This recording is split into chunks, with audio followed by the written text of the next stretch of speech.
The reason they like reading my stuff is that I've always got real life examples to prove what I'm saying. There's a lot of good people that listen to this podcast. Other than God and my family, deer hunting would be next in line on my list of priorities. From the bottom of our hearts, it's just fantastic and awesome to have the support that you guys are getting. People ask me about expandable broadheads and love swings. Chasing Giants with Don Higgins and Terry Peer. Brought to you by Osseo Camo, nature's most lethal camouflage. Follow along as Don and Terry discuss the techniques, strategies, and dedication needed to harvest one of God's most amazing creations, world-class whitetails. Well, welcome everyone to the Chasing Giants podcast with Don Higgins and Terry Peer, brought to you by Osseo Gear. This is episode 121 on June 10th. And Don, we got a packed show tonight. We got 5 great questions from our listeners. We got an update about where we stand on spring food plots. We're going to talk a little bit about that. But the buck behind you, for those people watching on YouTube and other social media platforms, we're actually going to tell a story about this buck that you shot a long time ago. So we're going to save that for the end. Hope you guys enjoy that segment. But outside of that, let's start off with what you've been up to this week. Well, believe it or not, Terry, I've been trying to buy a piece of property. I've talked about it a little bit in the past that I'm looking to buy another hunting property, and I've kind of made a list of properties, within, I don't know, 20 miles or so of my house, that properties that I've just seen like from the road and on Google Earth and on X and that, and I think they could be set up to be good deer properties if the right person owned them. That they just lay out great. Right. So I've knocked on 3 doors this week to inquire about whether they would sell their property, and I've got shot down 3 times. But I'm not going to sit around and wait on a property to come for sale. If one does, I'm going to keep my eye on local listings for sure. But I'm going to knock on doors as well. And I know I'm going to get the door slammed in my face 9 times out of 10, and probably more than that. But I'm looking for a very specific property, and one that I can grow a giant buck on. So it just takes a little bit of a unique property to do that. Or to increase the odds anyway. And so that's what I've been doing this week. And I actually just reached out to a non-resident landowner today via mail, wrote a letter, actually printed out a copy of the aerial of the property that I'm inquiring about, got their tax info from Onyx Hunt, what their address was, and they live out of state. So I reached out to another person today, but here in the month of June, I'm going to be trying to track down a property to buy. Well, it's very similar to asking permission to hunt on properties, knocking on doors. You get turned down and turned away a whole lot more than you get access, but you never know. It never hurts to ask. And it could be that one conversation or connection that sets up a whole chain of other events that opens up other doors. Right. And, people talk, and, word travels around the area that, hey, Don's looking to buy a piece of property, and some guy that maybe had no intention of selling his property gets to thinking, maybe he'd be interested in mine, and reaches out. That's how Wes Delks found his farm in Indiana, and he found an absolute diamond in the rough. His property, when he gets done, his property is going to be as good as mine, maybe even better. He's got a few more acres to work with there, and it's just isolated, and he's got a real good situation. But he found that by knocking on doors. That property wasn't listed for sale. And I also just to share and inform the listener a little bit, I shared my plan with Brian Kraft of Midwest Land Group last winter when I was visiting with him, and asked his advice on taking this approach. And he said the thing you got to keep in mind is when a property is not for sale, you're probably going to have to pay a premium for it, pay a little bit more than what it would appraise for. But Brian said that he's done research, and over the last 40 years, on average, properties like this will increase in value about 7% a year. So you could overpay on a property by 20%, and in 3 years, the appreciation of that property has caught up with you. And so you really haven't lost money. Now you've lost 3 years, but still you get the property you want. You've overpaid. You've made the seller happy, and in 3 years down the road, you're not out.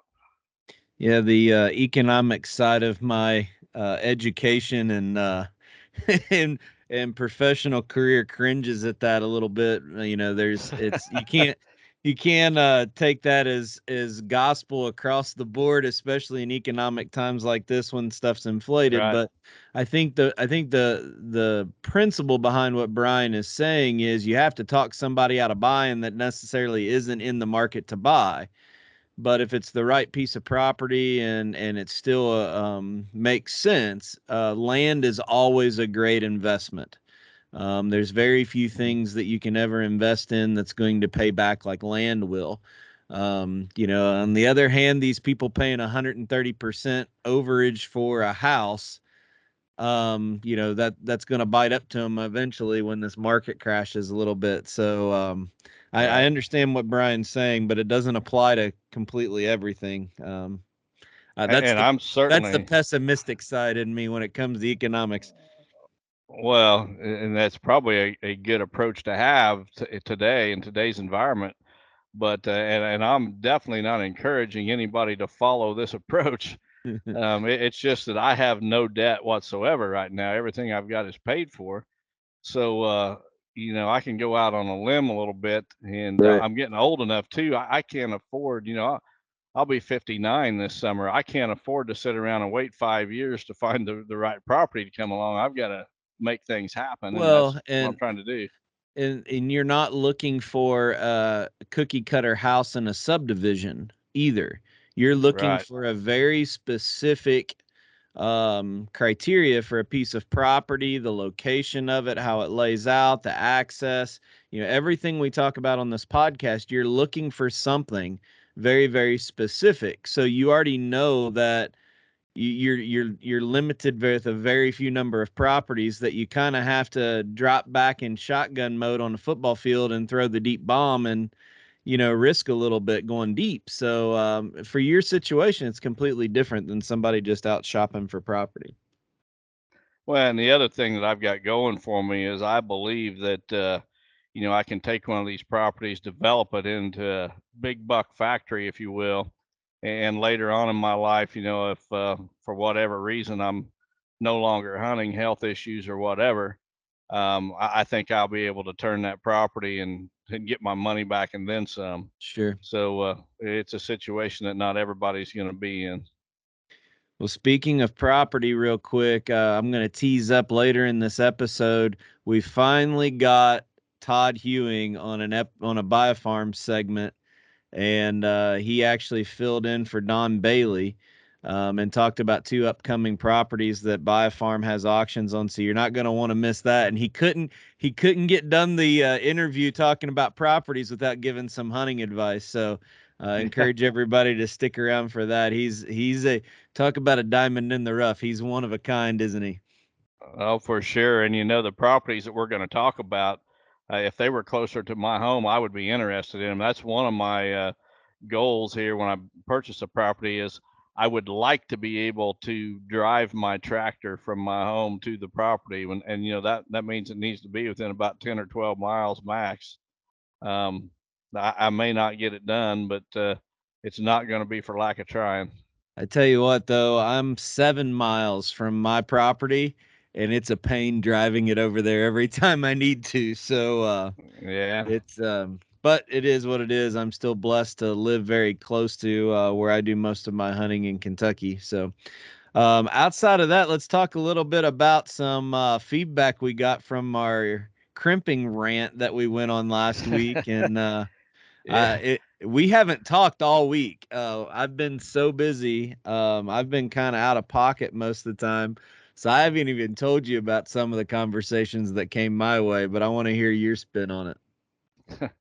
Well, I think if you and I made an announcement right now that we found a cure for cancer, I think we'd get raked over the coals this week.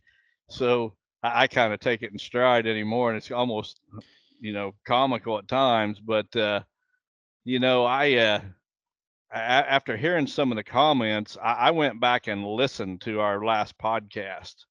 I went to my grandson's baseball game in Indiana, so on the drive home, I made my wife and grandson listen to the last episode of Chasing Giants because and the reason is I don't think we bashed the whole crimping idea. We just said it's not for everybody. And so I went back and I counted 4 times in that final part of that episode, 4 different times we stated that it has its place. It has its place. And we're saying it again here. I'll say it 4 times right now. It has its place. That's not the point that we was trying to make. It's just that I don't think it's for everybody in every region and for every crop that's being grown. So if people are sold on it, it's working for them, by all means continue to do it. Just because we say it's not for everybody doesn't mean that it's totally worthless or that we're against it. If it works for you, do it. I think we could have called somebody's mother a hooker and they wouldn't have gotten as grumpy about us on our crimping comments as what some of these people did. Yeah, and I think here's the thing. By this time, the listeners of our podcast know 2 things. They're never going to agree with everything we say because we don't even agree with each other on everything we say.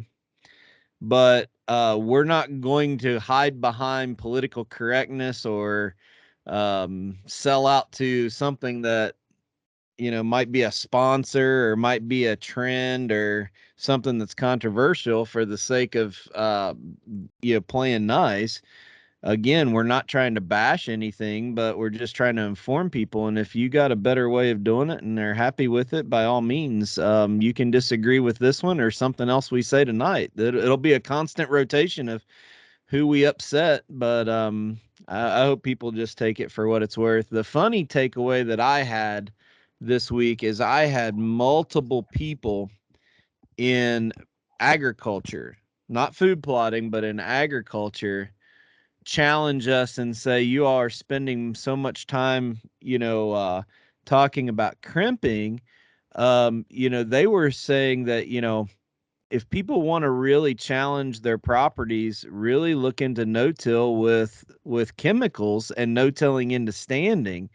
And we've talked about that multiple times. And actually, that's the method you use Right. on bean years, going in with beans, and you've done it on my hunting grounds out there and just works fantastic.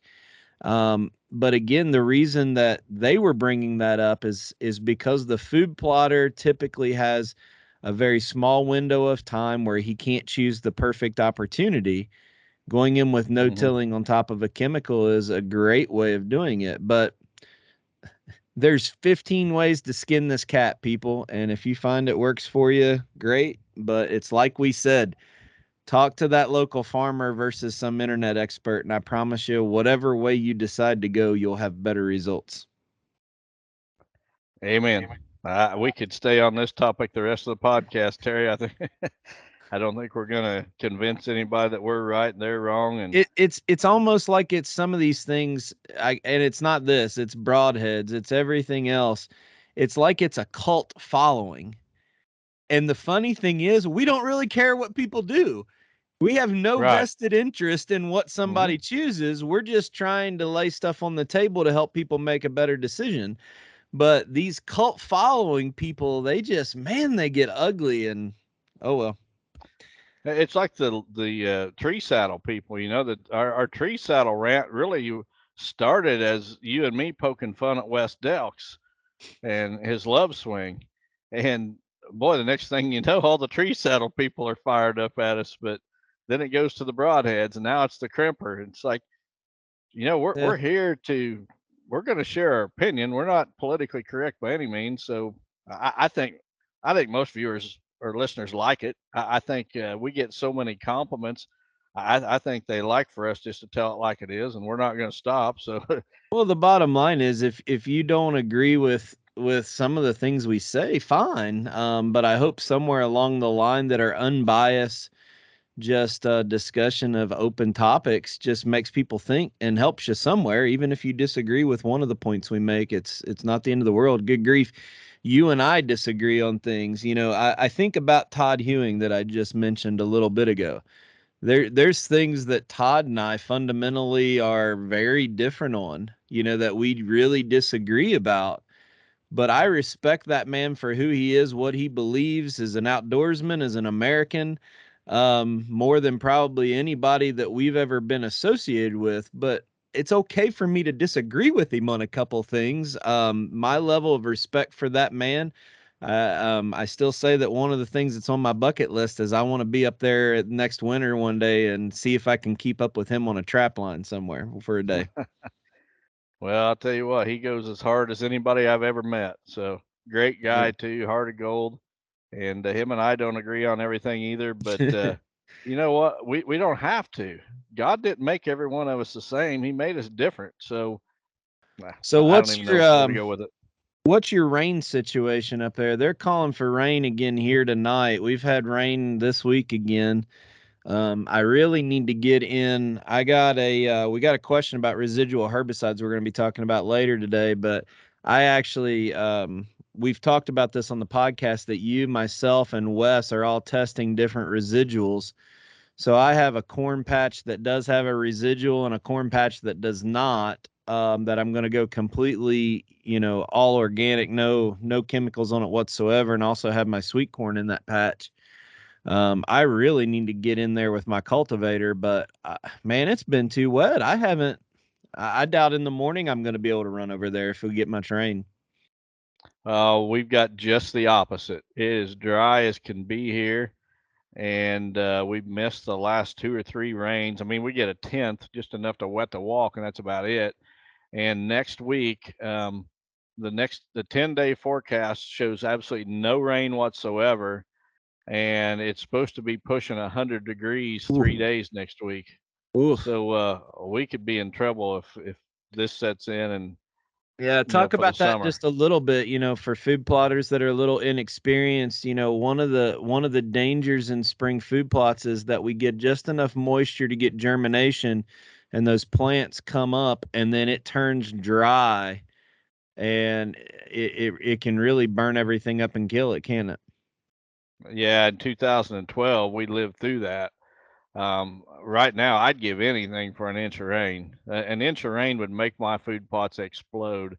I've got the soybeans coming out of the ground. They're probably I don't know, 3 to 5 inches. My corn's up, 3 to 5 inches. I got some young clover, new clover stand that's just barely up. And if I would just get an inch of rain, that stuff would explode, and it would be good for, 3 or 4 weeks or so. But right now, I mean, it's struggling. Yeah. Well, we're on the opposite side of the spectrum, and I know different people and food plotters and farmers are all living with real. It doesn't seem like anybody's in middle ground this year. Everybody's either one extreme or the other. It seems like from what I see on YouTube and talking with all my farmer friends. So we'll just navigate it the best we can.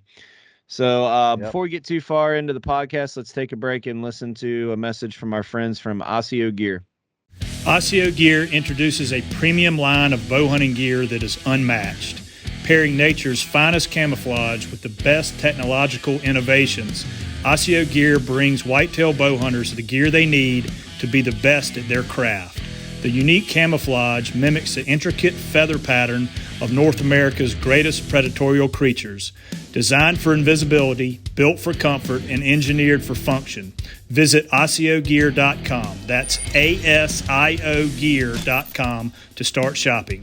Osseo Gear. Prepare to be invisible. Speaking of Osseo Gear and Joe Miles, Don, I saw that Joe is starting a cell camera test this summer. So I'm sure he will I've seen that. Get all kinds of good advice on how he doesn't know what he's talking about and never researched anything, and like we did. So best of luck, Joe. You're going down a rabbit hole. I hope you get a lot of engagement to justify this effort. Yep. Well, All he'll right, see so, what we go through. yeah, exactly. So I'm going to bear with me just a second, and I'm going to share the first screen of the night for our first question for you. You got it? Just popped up. So the first question comes from Carl Pirro from Buckley, Washington. This may be our first question from Washington.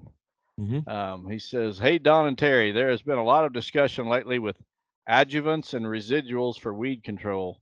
Can you please make things clearer regarding residuals and planting for some of us food plot amateurs? When do we apply the residuals in the spring, before or after the initial planting? I would guess before. However, will that prohibit the food plot seed from sprouting later? Is there a specific time span, excuse me, from spraying the residual and planting the seed that needs to take place? Will the residual affect last year's clover from sprouting? Adjuvants, I understand, get mixed with your weed killers for spraying once the weeds have shown themselves and they have no effect on future planting. They give you a better kill rate on the weeds. Is there anything else we need to know here? I am an absentee Wisconsin landowner and need to time my visits accordingly. You two are a true blessing. Thank you, Carl." Well, Carl, as far as residual herbicides, residuals are a pre-emergent. You know, they're going to prevent weeds. They work in the soil to prevent weeds. You can spray most residuals or pre-emergent herbicides on an actively growing plant, and it's not going to hurt that plant at all. Other herbicides such as glyphosate, Liberty, 2,4-D, they are contact herbicides. They've got to come in contact with that growing plant in order to kill it. Whereas the residual, the pre-emergent, prevents the weed. It works in the soil to prevent the weeds. I like to spray them right before planting. This year when I planted my corn, you know, I do not use a no-till method with my corn. I work the ground, disc it up, and get a good seed bed. And then right before planting, I will spray that pre-emergent herbicide, you know, on that bare dirt, and then come in with the planter and plant. And it works really well because a pre-emergent is only going to work for so long. You know, usually most of them you get 5-6 inches of rain or so, and they start losing their effectiveness, and then the weeds start coming on. But what it does is it gives your crop a chance to establish. Now, some residuals or pre-emergents will carry over, and that means that there will still be some effect, like in the fall, if you want to overseed soybeans, for example, and you used a pre-emergent, there may be still some effects of that pre-emergent in the soil. So you try to overseed with, I don't know, say turnips and radish. It may prevent them from growing.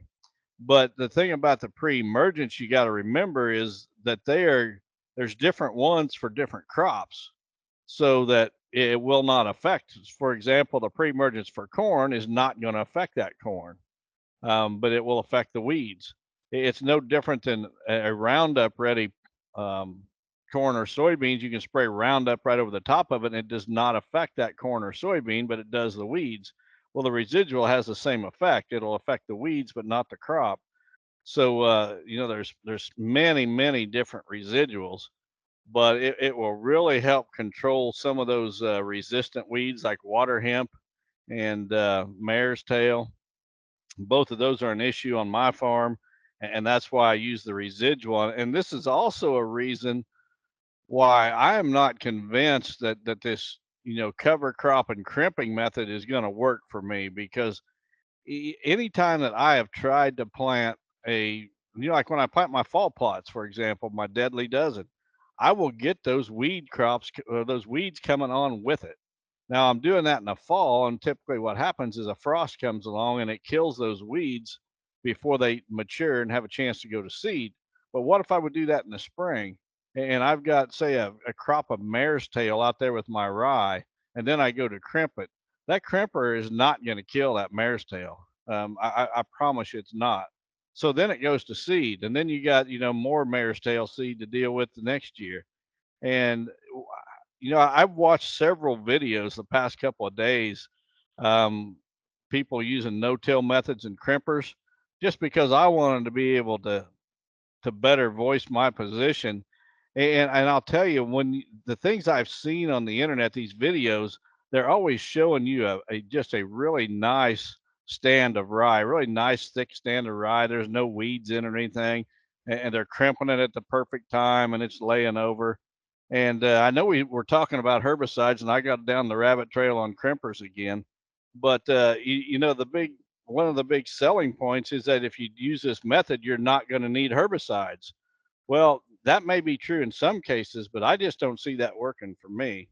Now let's talk about adjuvants. You mentioned, or I think, oh, I can't even think of the term I wanted to use.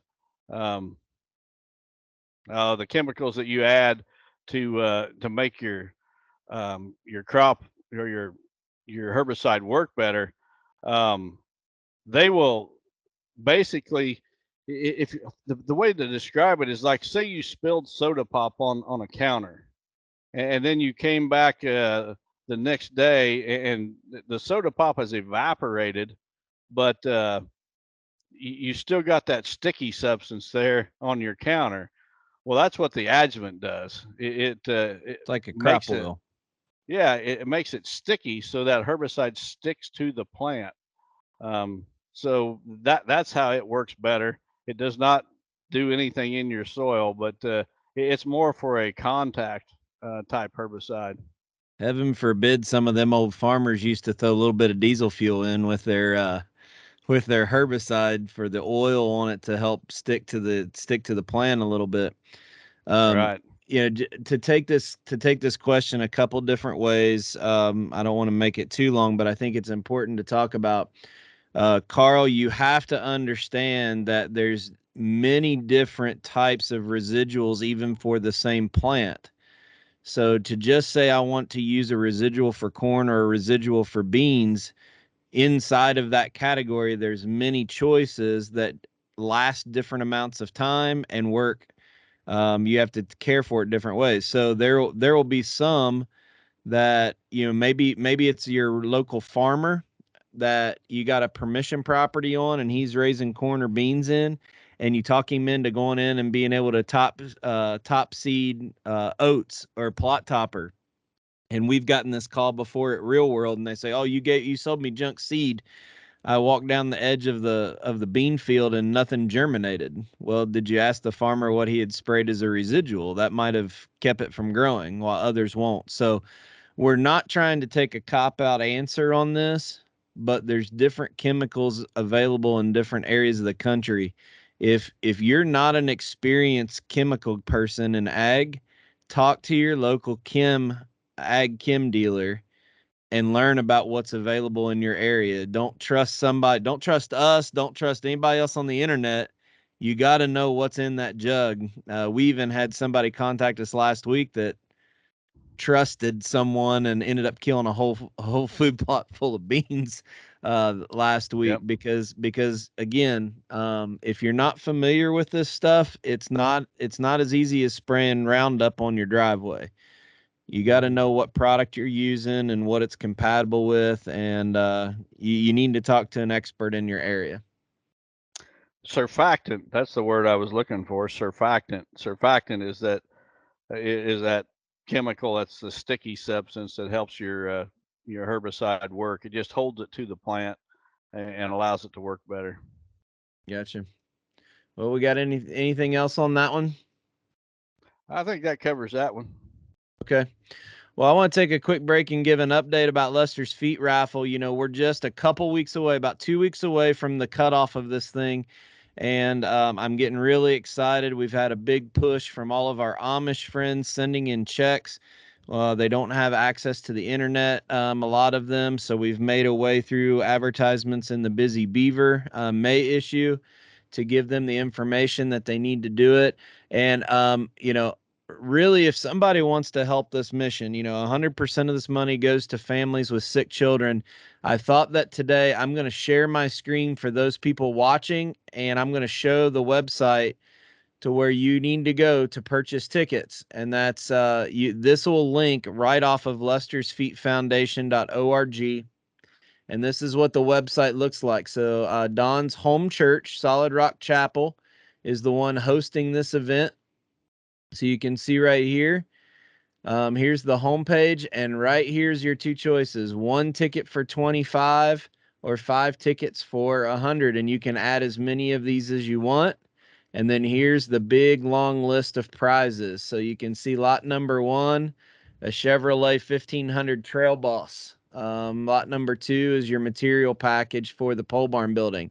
So 75 prizes that I'm scrolling down right now that valued at $150,000 are listed out. And at the very bottom, there's even pictures of everything. So make sure you check that out. Now, for those of you who don't like buying online, maybe you don't want to do that internet transaction. If we click on the Raffle Rules right here, and all of my friends that are listening on podcast platforms, grab a pen, and I'm going to give you the instructions here. If you would rather mail in a check instead of purchasing online, I'll give you the address. But before I do that, you need to make sure that your checks are made out to Solid Rock Chapel. Okay? Solid Rock Chapel. Put something in the envelope that has your name, address, phone number, and email address if you have it, so we know how to contact you if you win something. And then you're going to mail it to Solid Rock Chapel, 1213 East Jackson, P.O. Box 172, Sullivan, Illinois, 61951. Solid Rock Chapel, 1213 East Jackson, P.O. Box 172, Sullivan, Illinois, 61951. It's a very simple process. We hope that you'll help us spread the word and get a final push on this. We're going to be able to help a lot of families once this is done.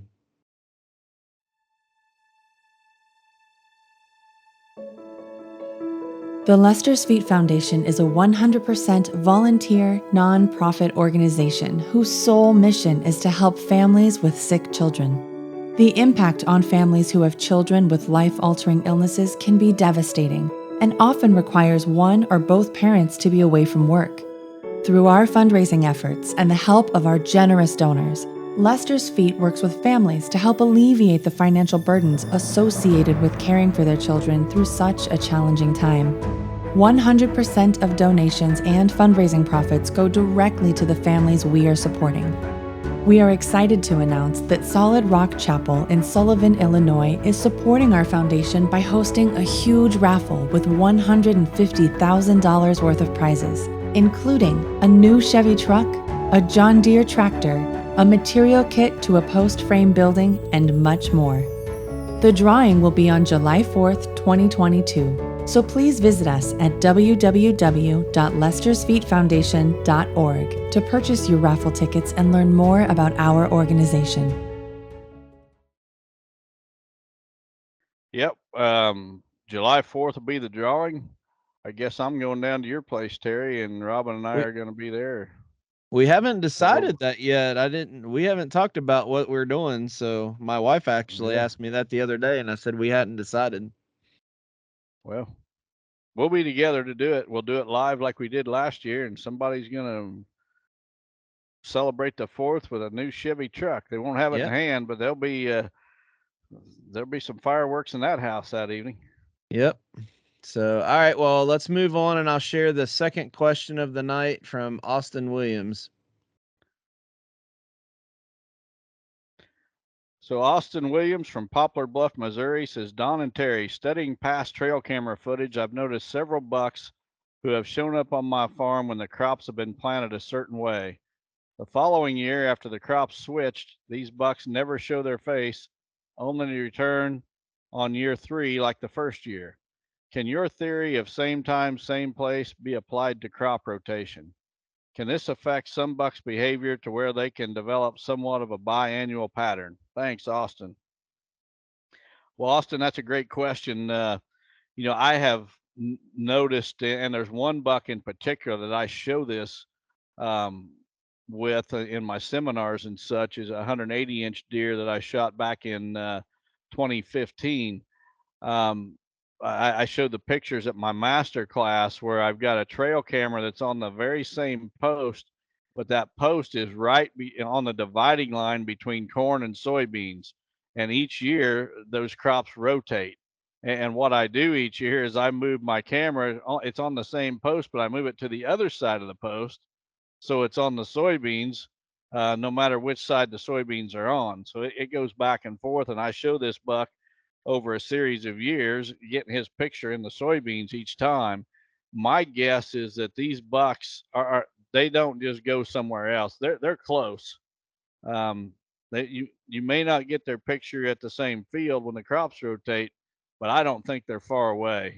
And my advice to you is whatever crop that you're getting those bucks pictures in, whether it be soybeans, alfalfa, or whatever, um, when those crops rotate, you look for that same crop in a different field that's close by, put your cameras there, and there's a good chance you're going to find those bucks. Yeah, I guess I got a follow-up question for it. One of the properties that I hunt there in Illinois, we've noticed that we've noticed that depending on the crop rotation and how this farmer picks his crop, the bean years, we don't have as many deer later in the year because all the food's leaving. So I think I don't know when Austin is talking about same time, same place as far as early October versus, pre-rut, but crop rotation also might be harvest of when they're taking things out. And once that field is picked and chisel plowed, you don't have any food there. So that might be also part of the equation, depending on when he's trying to do same time, same place. Right. Hey, Spinks from Quiet Cat here in our virtual showroom space where you can connect with a product expert and learn all about our bikes, our accessories, and what makes Quiet Cat the leader in off-road electric bikes. Schedule a live session today by clicking in the link below or going to quietcat.com/meet.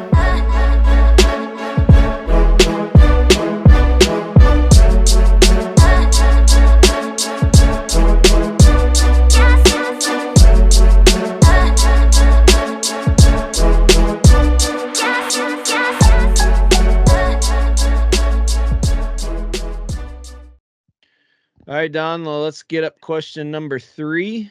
You should be able to see it now.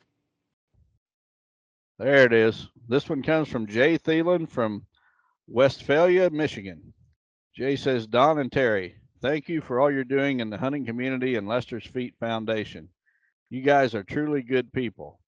I have a question about shooting lanes and tree stands. When in a tree stand, do you cut one big shooting lane so you don't risk having branches get in the way? Or do you do a couple of smaller shooting lanes to keep yourself concealed better? Also, how high in a tree are your stands usually? God bless, Jay Thielen. Yeah, how high are your stands usually, Don? Well, I've got some that are pretty high. I get high enough to stay hidden, and it varies from tree to tree. I would guess on average my stands are probably 20 feet. You got some that are 8. Yeah, I do. And you know what? I just put one up this spring. No kidding. It's lower than my head. I use one Novix climbing stick, and that gets me into the stand. But it's in a thicket where if I go any higher, I'm going to be silhouetted against the sky. I need to kind of stay down in the tangle of branches in this gnarly old tree, and it works perfect. So the big thing is having cover around you. As far as shooting lanes, I like to have multiple shooting lanes, at least 2 different shooting lanes. I go in the spring or winter, right after season, and I take a chainsaw and a pruning chainsaw too. One of them extendable ones that'll go out about 15 feet or so. and I clear shooting lanes. I don't worry about when I come back in the fall, because I'm not coming back to trim again until the day I'm sitting in that stand with my bow in hand to kill something. I'm not coming back. So I clear big old shooting lanes. I mean, I could drive a truck, and you could have a truck driving down that path, and I could see bumper to bumper in some of them. Yeah, again, it depends on the situation, but I try to have at least 2 shooting lanes. As far as cover, I like to keep some cover around me and the tree. I cut what I need to, but I try not to go overboard. So I hope that answers your question, Jay. Yeah, that was a good one. It's people tend to want a one answer for every situation, and when it comes to this sport and this passion that we chase, it most of the time does not exist. So depends on the tree. So all right, well, But go ahead. I think that's what holds some deer hunters back is they get on the internet, or they read a hunting magazine or whatever, and they read somebody says something, and they try to apply that in every situation, every stand, every property, whatever. And you got to adapt. You got to adapt to every tree stand. You got to adapt to every property you're hunting. And that's the most successful deer hunters are those who can adapt to different situations. All right. Well, we mentioned this segment with Todd Hewing talking about 2 properties coming up with BioFarm. So let's take a quick break and transition to listen to this segment brought to us by our friends at biofarm.com. Biofarm.com is your source for farm, recreational properties, rural homes, and more. Now, here is Don Higgins with this week's featured property. Well, welcome to this week's biofarm.com segment, and I'm honored to be joined by Todd Hewing, one of the co-owners of biofarm.com, and Don Higgins to talk about 2 upcoming land auctions.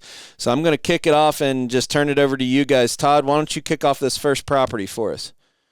Hi, Terry. Hi, Don. Don Bailey is the agent on these properties. I'm kind of stepping in for him. I've been on these properties and quite familiar with them.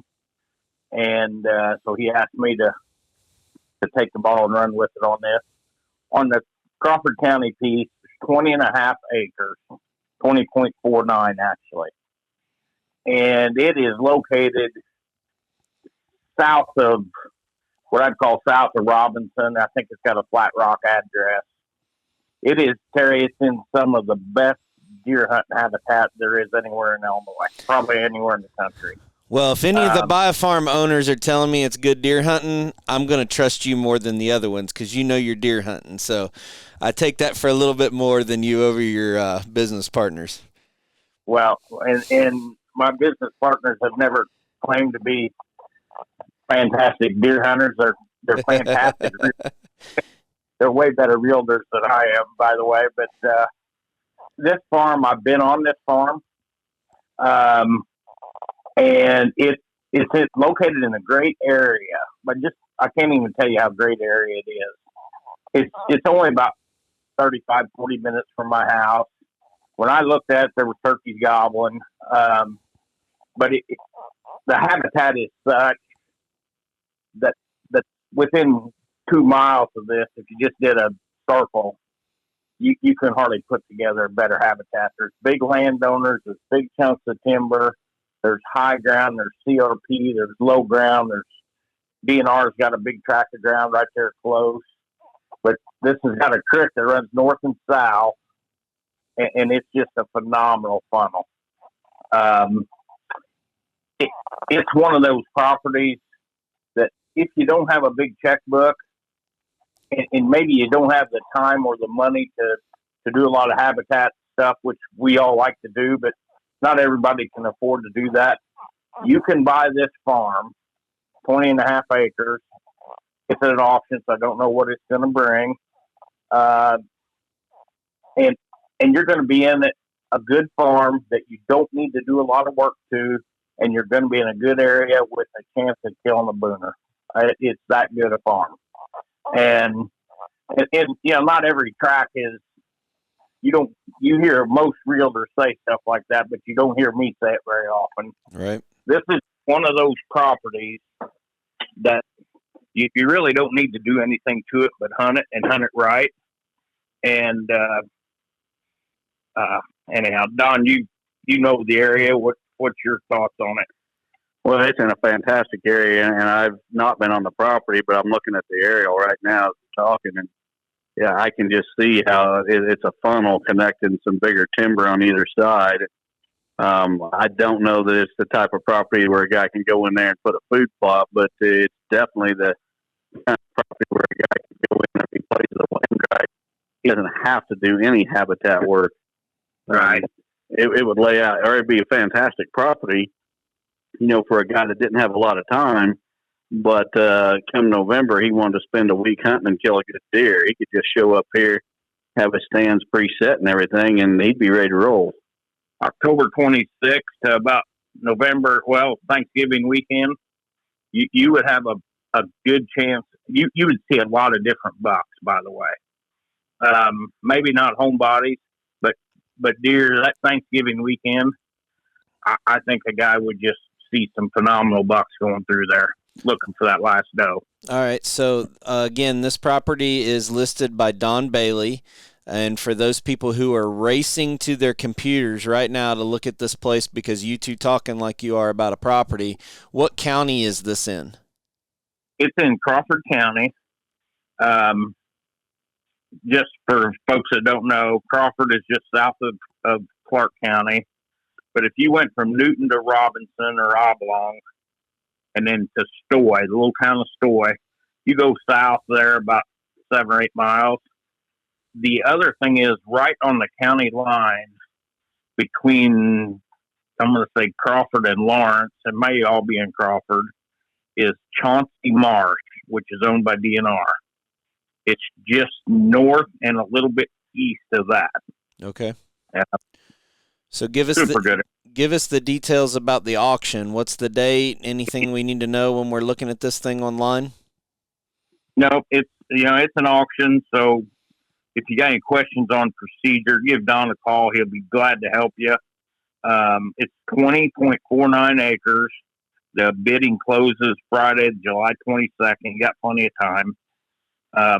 By the way, this farm has an easement to it, and that easement is a road, like a lane, and the property sits right in the middle of the section.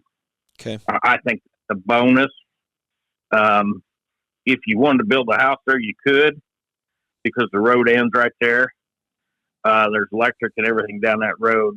But for a deer hunter, drive down there, you're in the middle of nowhere, and so definitely not getting any through traffic, are you? No, yep. And it's a good piece. So okay, and a lot of pictures online. And Terry, if somebody has a question, I've been on the farm. Don's not an avid deer hunter per se. They're welcome to call me too. Don Bailey, that is. Well, Don Bailey's not an avid deer hunter, right. but he can answer some questions. But I am not an agent here at all on this piece. But if somebody's got a question, I'd be glad to help them. All right. So, well, you actually you got something else to add there, Don? Yeah, I was going to throw Don Bailey's phone number out. So anybody that wants to call Don Bailey, the agent, his number is 618-919-1031. All right. And we got a second auction that we want to tee up to while we're on here tonight. So why don't you go ahead and kick that off? What county is this one in? The second one is in Marion County, and it's a big tract. I'm gonna just double check the acre. 230.56 acres. It's in a good area. If you look at the aerial photo, which I don't know if Don's got it up or not. I do. Okay. It has numerous funnels in it. It has tons of potential for switchgrass and food plots and you name it. It's a big tract, but it is a good spot, good area. It's right there by, what the heck's the name of that lake? It's on the Freeman Road right by Salem. And there's a big lake right there past it, and the name escapes me what it is. It's selling in one track. So, it's a big track. It's got tons of habitat around it. It's a little more like what Don likes to hunt. There's some brush towards the town of Salem, but then there's big open areas also around it. And there's a little leg sticks out towards Freeman Road.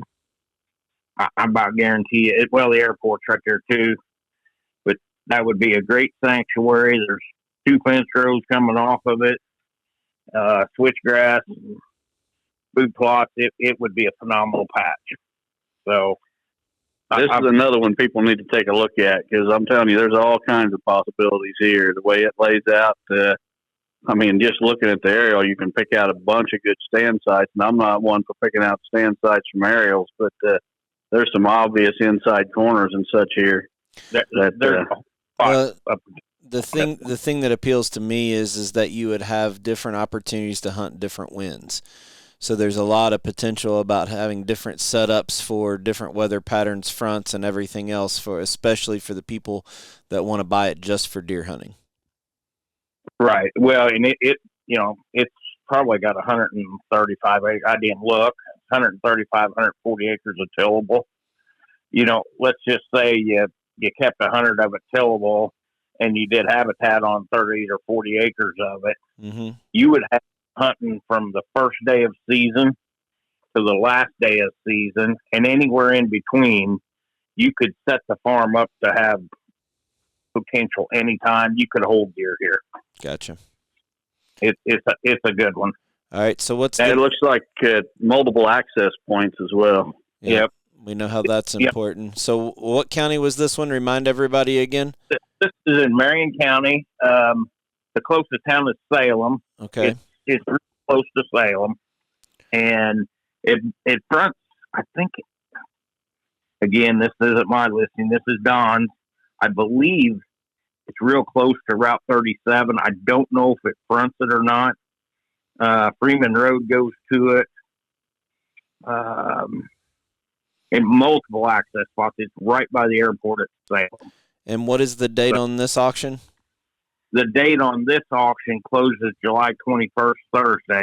I believe it's the day before the other one. All right, so we got plenty of time for both of these properties that are going to just be unbelievable opportunities for deer hunters to come in and make it meet their needs and wants and goals. But if you have any questions, again, Don Higgins and Todd are covering for Don Bailey. I'm going to get Don Higgins to read out Don Bailey's phone number one more time. And then, with any additional help, you can contact Don Higgins or Todd Hewing. So, Don, give Bailey's contact information one more time. Yeah, Don Bailey can be reached at 618-919-1031. All right. And Todd, this is your first time actually being on the podcast, even though you've supported us and partnered with us for many times. We want to thank you for everything you do for us. And even though you don't know it, several times on this podcast, I've said running a trap line with you for a day is on my bucket list. So we're going to have to make that happen at some point. You can handle that. So. All right. Well, make sure you visit buyfarm.com, follow them on their social media, and reach out to Don Bailey if you're interested in learning more about these two upcoming auctions. We'll kick off. Don, I want to add something else. I've spent the last week doing nothing but habitat stuff. Today alone, I ran into 5 fawns. Us guys out there doing habitat work, we got to be really careful right now. One of them fawns, I actually drove through the field to mark some miscanthus, and I straddled the fawn. It came out from underneath my truck. It was absolutely fine. Yesterday, we watched one born, and middle of the day out in the darn field. So, guys, when you're out there doing your stuff, last thing we want to do is run one of them over. So pay attention. So All right. Great advice. Great you advice. guys have good talking to you. Thank you, sir. Have a good day. All right. Thanks, Todd. All right. Bye-bye.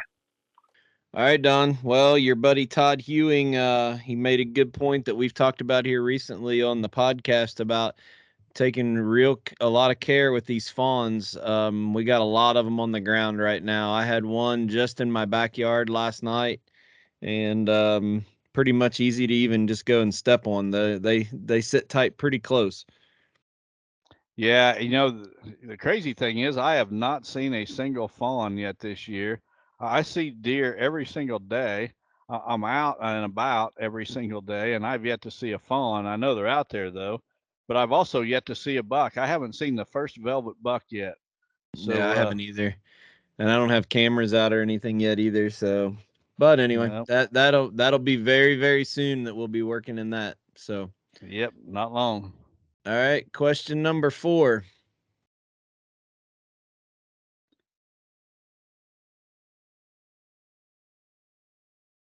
Okay, this one comes from Logan Schmitz from Granton, Wisconsin. Logan says, you've been getting a lot of criticism on your stance of crimpers lately, and it got me to thinking about soil health and methods we use to improve soil health on our dairy farm.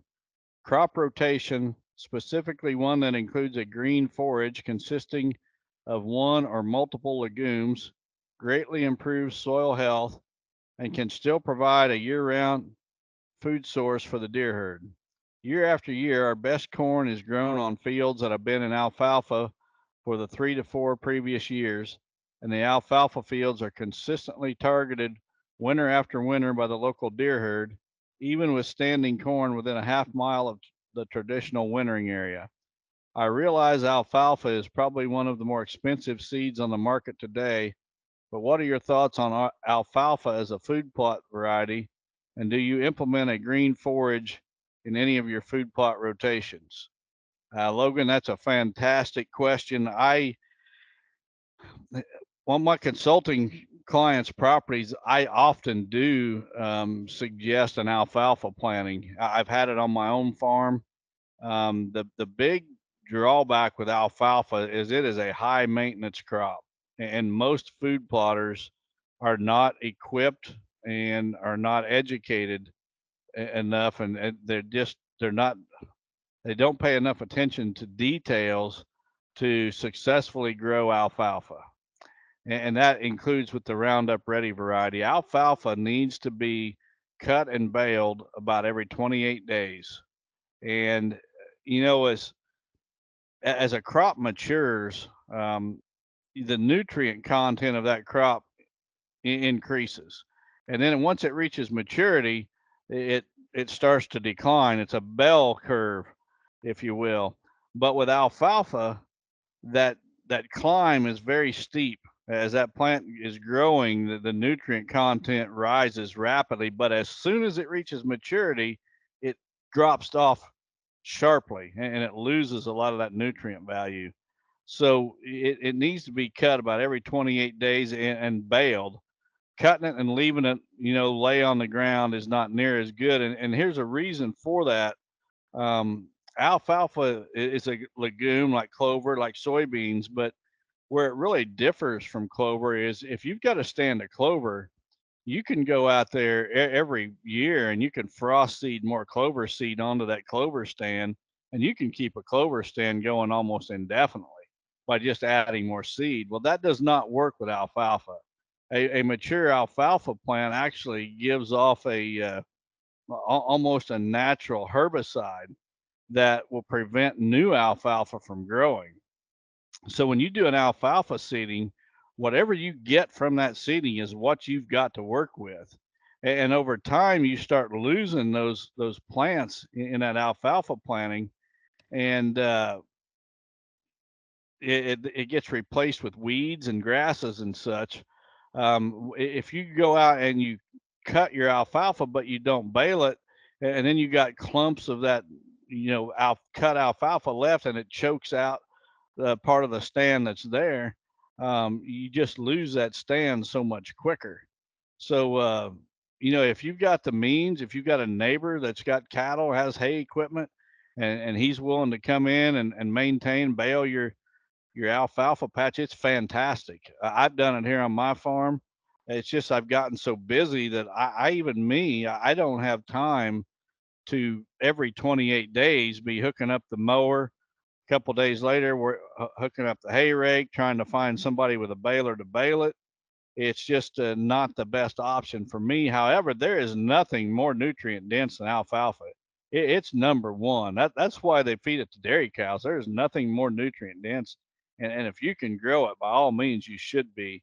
But the reason that Real World doesn't sell an alfalfa seed is basically because most food plotters will not take care of it the way it needs to be taken care of, and they're going to have terrible results, and we don't want anyone to have terrible results. So again, if you can grow it, you got the means, by all means do it. Alfalfa has probably been one of the biggest assets of early season hunting in Kentucky for me over the years. A lot of the bucks that are in my trophy room right now that I'm sitting in were as a result of having or hunting bedding areas to alfalfa. Around here in September, when we open up archery season, there is nothing better than alfalfa. And the other thing that helps me here with alfalfa on my farm is it takes the browse pressure off of my soybeans. So I'm able to get soybean plots established even with high deer numbers. That doesn't last a long time, in the winter, but where other parts of the country with the same number of deer that I have, they can't even get the field to get established, where the deer are really dispersed on alfalfa around where I live. So again, it's and in my area, alfalfa has a very high input cost because we have to put a lot of lime in my area on alfalfa every year. But there's nothing better if you have the means to do it. By all means, you even put alfalfa in a lot of your plans for consulting clients. Yeah, I do. And I think he also asked if I have a green legume crop on my farm. What I do is I use my fire breaks around my native grass fields, my switchgrass fields. I'll have them, 12, 15 feet wide, and they will be planted in clover. And they'll get mowed about every 30 days or so. In fact, I just mowed yesterday the clover strips, and I can maintain them by just adding some more seed every year or two, frost seeding in March, and I'll keep them going. And I've got enough of these trails, these fire breaks on my property that provides probably all the green that I need. And when those deer step out of the cover, that's the first thing they're stepping into is that clover fire break, and they can, just like you described, Terry, that takes some of the browse pressure off of my food plots. Yep, it's all about diversity. Another piece of that puzzle that they can't get somewhere else. It's a great tool to use. Right. I think we're close enough to your seminar tour through the month of July. Can we take just a minute and I'll share a screen with the schedule? I don't want to take away from our listener submitted questions, but I think if we share this screen and you read through it, it'll give some people a little bit more detail about what your schedule is if they want to come see you on your East Coast swing. Yep. So it's going to start July 13th. I'm going to be in Hamilton, Indiana, which is right up in the northeast corner, right where Michigan and Ohio meet Indiana. Hamilton, Indiana, July 13th. There's going to be food there starting at 5 p.m. The seminar will be at 6:30. The next day, July 14th, I'm going to be at Byler's Trophy Blinds in Fredonia, Pennsylvania. They've got an event going on where they're going to give away a Raven crossbow and a CVA muzzleloader. There's going to be a benefit supper by donation at 5 p.m. and the seminar will start at 6:30. July 15th, John Koblenz is hosting this event. Local Real World dealer will be set up there with products. The benefit supper will be from 4 to 6 that evening, and the seminar will start at 6 p.m. July 16th, I'm going to be at Lost Creek Ag in Oakland Mills, Pennsylvania. I'm not sure on the time or address of that one yet, The rest of them I have, but that one I do not. Then July 18th, I'm going to be at Dwayne Burkholder's place up in Penn Yan, New York. 5 p.m. there'll be food. 6 p.m. be the seminar. July 20th, 21st, and 22nd, Bordeaux Brothers has a group of farm stores up in the Northeast. And I'm going to be at 3 different open houses for the Bordeaux Brothers stores. The 20th, I will be in Canton, New York. The 21st, I will be in Detroit, Maine. And the 22nd, I will be in Sheldon, Vermont. These are all open house events with free food starting at 5 p.m. There'll be multiple speakers beside myself starting at 6 p.m.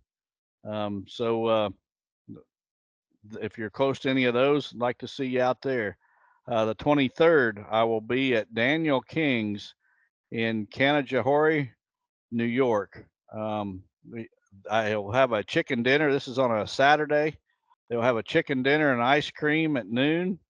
Then at 1 p.m. will be the seminar. So at all these, the seminars are free at every one of these. There may be some charges for the food, but there'll be real world products at all these seminars. The topic will be ultimate whitetail nutrition and food plots, and I'll take questions at the end regarding anything hunting, chasing giants, how hard Terry is to get along with, or whatever you want to ask about. I'll answer them. I will have the real world wildlife products land management guides. Be giving them out free at each of these events, and I will be selling my book at these events too. So hope to see you folks at one of them.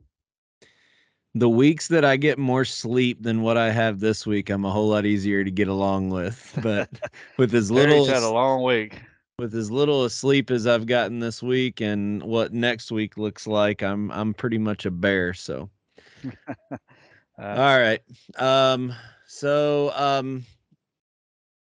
Or you want to do the last question, or you want to talk about your buck? Let's do this last question, get it out of the way. I want to give enough time to answer all of our listener submitted questions, and people can fall off if they don't want to hear the story of the buck. Okay, the last one comes from Ryan Turner from Smithville, Missouri. Smithville, Missouri, home of Victory Chevrolet.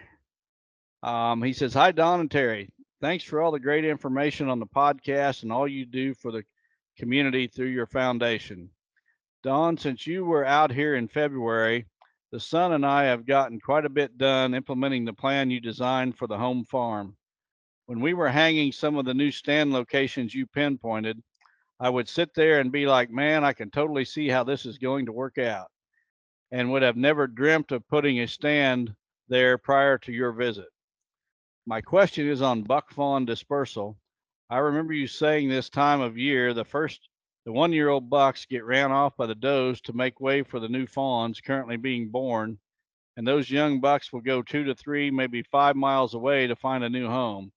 It got me to thinking, why do we go through all this nutritional supplementation with mineral food plots, complete feed, to unlock all the genetic potential of buck fawns born on my place, fetal programming, only to have them all ran off and end up 3, 4, 5 miles down the road? Aren't I helping my neighbors have big buck potential more than I am helping myself? I'm sure I'm missing something here, but thought I would ask. Appreciate all you guys do and keep up the great work. Thanks." Well, Ryan, I'm glad to hear your property's coming along. I've heard from a few clients here lately, and I can't wait till you guys start sending me pictures this fall. So best of luck this season to you and your son both. When it comes to buck fawn dispersal, we've covered this a little bit on this podcast in the past, but research has shown that if the doe is killed, she's not there to run off her buck fawn, and he will 90% of the time he will stay in the area he was born. This research was done by Dr. Carl Miller at the University of Georgia, and some of that research I believe was done in the Midwest as well. In fact, my home state of Illinois. The figures from that study showed that on average, those bucks would relocate about 5 miles from where they were born. But they would go up to 20 miles. The average was between 5 and 20, but some of them would go even a lot farther than that. So what's that mean to a guy like you who's trying to provide the best nutrition possible? Well, what it means is you need to be shooting does that you see come by if they've got buck fawns with them. Because if you shoot that doe and she's got button buck fawns, the odds are very good that those bucks are going to remain right there. So part of the whole management philosophy that I preach and that Dr. Bronson Strickland preaches is you shoot those does that have those buck fawns, and the odds are those buck fawns are going to remain. And then that fetal programming that you've worked so hard on through your nutrition program, it's going to pay off by holding those bucks home. Yeah, we've talked about this topic quite a bit, and I think it's probably one of the most confusing things we get, because then people say, well, aren't you worried about inbreeding? And the answer to that is you don't want a buck fawn breeding its mother, but the likelihood of a buck fawn breeding a sister with the same mother and father is like winning the lottery. And we even talked about it in the master class. A lot of times when a doe has twins, they actually have different fathers. That's how much these does get bred during the rut. So the likelihood of inbreeding happening by taking on this management practice is very, very small. It's nothing to worry about. But there's also another piece to this puzzle too, that what we're talking about with dispersal and the buck fawns and everything, there's science to back that up.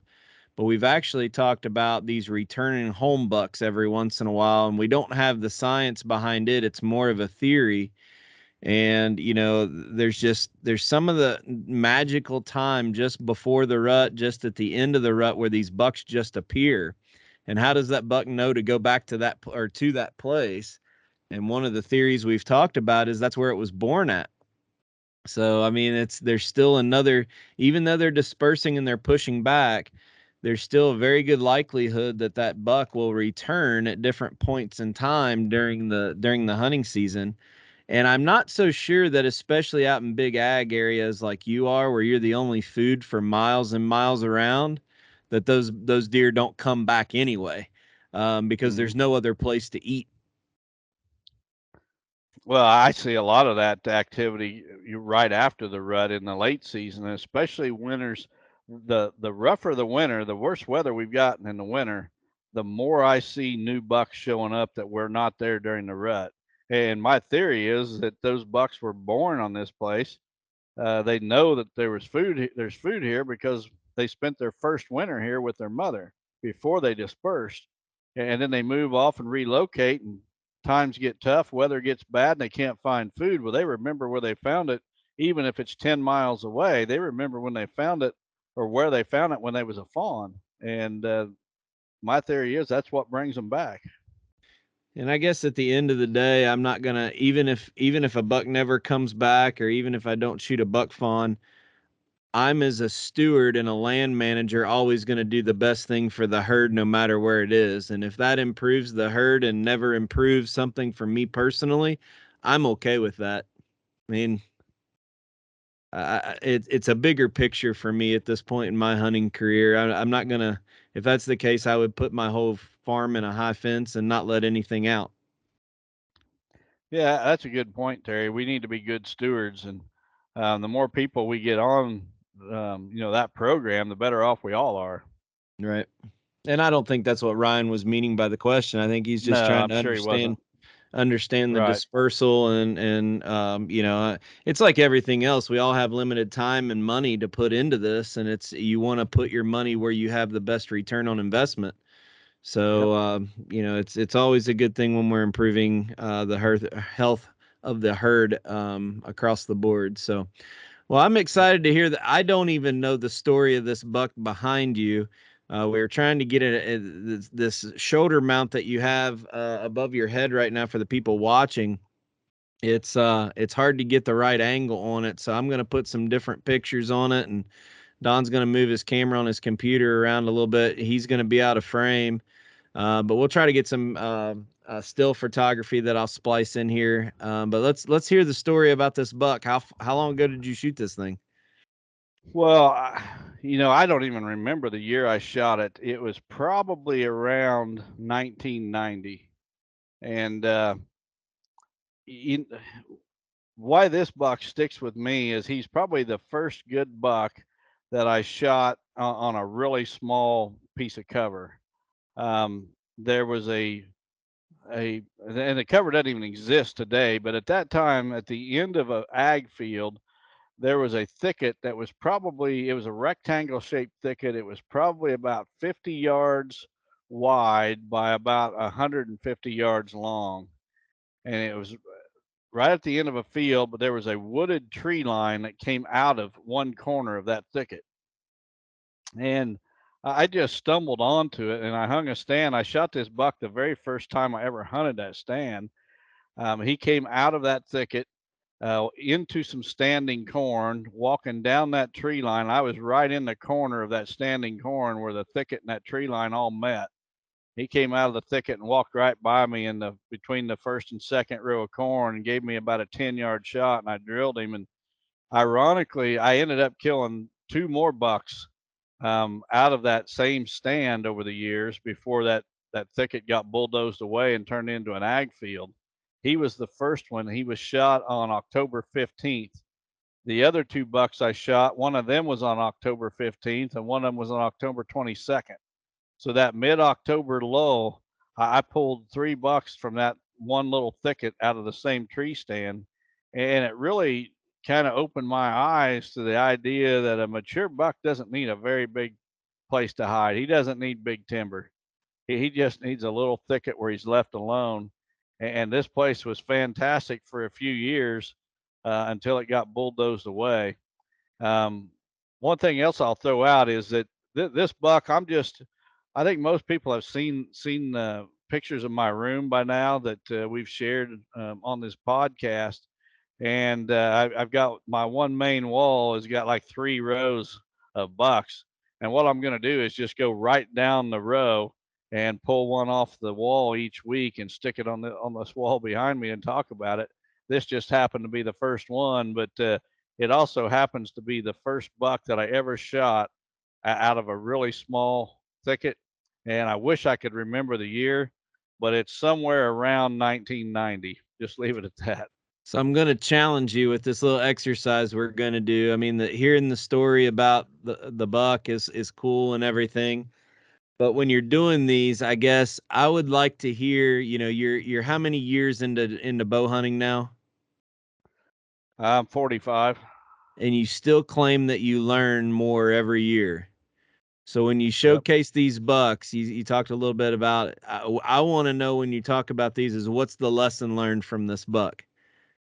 So I think you mentioned it with this one, but as we move on, this one was, small acreage, that's going to feed into the intrusion. The buck doesn't need a lot of space, but as you do these every week, I'd like to ask you, what is the lesson learned from that animal? Well, and as I look back on this hunt and the other hunts from that same tree, the access to that tree was fantastic. I could hunt it really easy and access it really easy with any westerly wind. As I access the west wind, southwest, northwest would be right in my face.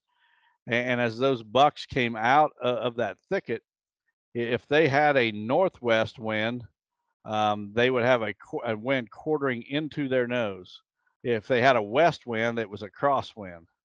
And it was a place that was just always good in mid-October. And I don't know why mid-October. I think what it was not too far from this little thicket was some bigger woods that got some hunting pressure. And I think when season opens up the 1st of October, that surrounding bigger timber would get hunting pressure and these bucks would get pushed out and they would stay in this little pocket. There's one buck that I shot there. There was actually, he was in a group of 4 bucks. There was 4 of them in all, and he was the biggest, but there was another, and he scored right at 170, but there was another one about that big with him and then a couple small bucks, but there was still a group of them. And but once the rut rolled around, that place died. They were there in October, mid-October, and then they were gone. And there was a lot of lessons, really, Terry. One was, each stand is going to have a period during the season when it's best, when your odds of success are best. It might be opening week, and it might not be. It may be during the rut, but it might not be till late season after deer have been pushed in to that particular Right. property. Great point. So, this 1990 to me does not sound like it was very long ago, but it was 32 years ago. And I always seem to think that most of my lessons were back in the 70s and 80s, but as you mentioned, I'm still learning them today. And this buck was killed 32 years ago. He ended up scoring. I had him officially measured for a local big buck contest at a local archery shop, and it was either 145 or 146. So he was a mid 140s. The side view that you're seeing here behind me is not his best view. He's got really good mass, but he's fairly narrow and not real tall, and his tines, angle in, so it doesn't really show him off very well. But a mid 140s buck, and one I was extremely happy with at that time. Yeah, 1990 was actually a long time ago because I was still in middle school. Yeah. Well, I bet you there's people listening that weren't even born in 1990. Guarantee it. Yeah. All right. Well, what do you got cooking this week? You know what? I'm gonna try to buy a piece of ground. I'd made a list of 11 properties over the winter as I was driving around these consulting visits. I was thinking in my head of places, properties that I knew, and then I was also getting on Google Earth and looking for new ones. But I've got a list of 11 properties that I'm interested in, and I'm going to keep. And I prioritized them. Here, if I could have my choice, here's number one, here's number two, and on down. And I'm working my way right down that list. And next week I may tell you I bought a property. So it won't be closed that quick by any means, but maybe I'll have an agreement with a landowner. So I forgot to ask you, did you and your grandson do the pumpkin experiment and get some dirt put out in hills in the middle of your cornfield? Did you get that done? We did do that. We absolutely did. If it don't rain, I'm going to have to go down and water them, I think. But all right. Well, I have a busy week with work. We're bringing in our entire sales team from around North America, and I'm going to be with them, about 215 people all week. So I got another busy week ahead, but then hopefully coasting into the 4th of July and preparing for this Lester's Feet raffle with you. Yeah. Don't you have a softball tournament this weekend too? Yeah. So this morning I had to get up at about 4:00, and we drew an 8 a.m. and 9 a.m. game this morning and had to go to Northern Ohio for that. And I had to be back in the office for meetings around 1:00. So I left about 7:00 tonight. So we don't play tomorrow. We play back up there tomorrow at 4 and 6, and then again on Sunday. So weekends are pretty busy chasing the kids around right now. Yeah. Well, good luck. You're a busy man, no doubt about it. All right. Well, thanks for everybody listening. Thanks to our sponsors. We appreciate the support. And sorry for the people that just don't that we just make mad, I guess. We hope that you get something out of this, even though you don't agree with everything we say. Well, hang around. Next week we'll talk about something you'll agree with. So God bless everyone. Have a great week.